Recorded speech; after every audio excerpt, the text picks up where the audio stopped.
वाटतंय. बरोबर आहे. आणि त्याच कारणासाठी ज्यावेळेला ठाकरे बंधू एकत्र आले, बरोबर.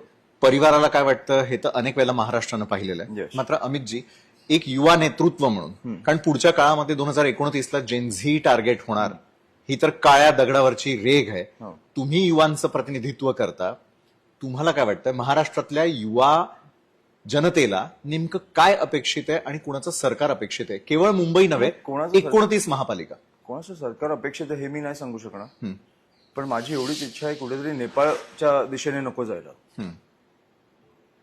कारण ज्या प्रकारे गोष्टी चालू आहेत, आपण AQI असेल, आपण पोल्युशनला अशा प्रकारे मला वाटतं इग्नोर करतोय की जणू काय नाहीच होत आहे.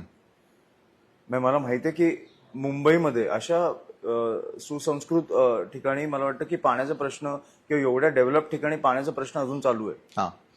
ह्या शहरामध्ये जो आपला फायनान्शियल कॅपिटल बोलला जातो, तिकडे पाण्याचा प्रश्न चालू आहे. तिकडे पण मला वाटतं की तुम्हाला प्रदूषित हवा मिळते.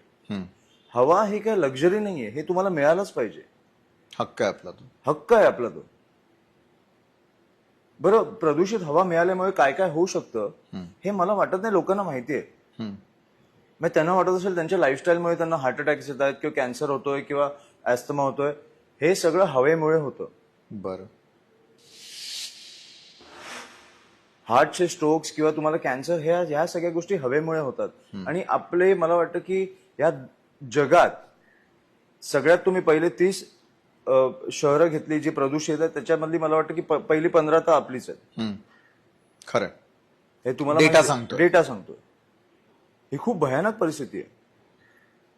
बाकी आपण रस्ते वगैरे तर मला माहित नाही की जेनझी जे तुम्ही बोललात, जेनझीना चांगली मैदानं नाही मिळाली पाहिजेत, मिळायला हवी, चांगली रस्ते नाही मिळायला पाहिजेत. आता आपण मला वाटतं की आपलं शहराची एक कपॅसिटी असते, आपण ती कपॅसिटी ओलांडली आहे.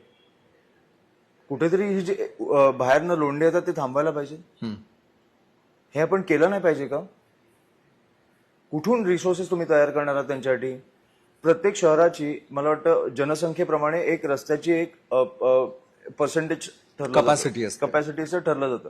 पुण्यामध्ये फॉर एक्झाम्पल प्रत्येक शहराला जनसंख्येप्रमाणे 15% हे रस्ते मिळाले पाहिजे. पुण्याची 60%. तुम्ही पुण्याची परिस्थिती आज जाऊन बघा. मी लहानपणी गेलोय आणि आज गेलोय. विचित्र परिस्थिती आहे. शहरं कोलॅप्स होत आहेत.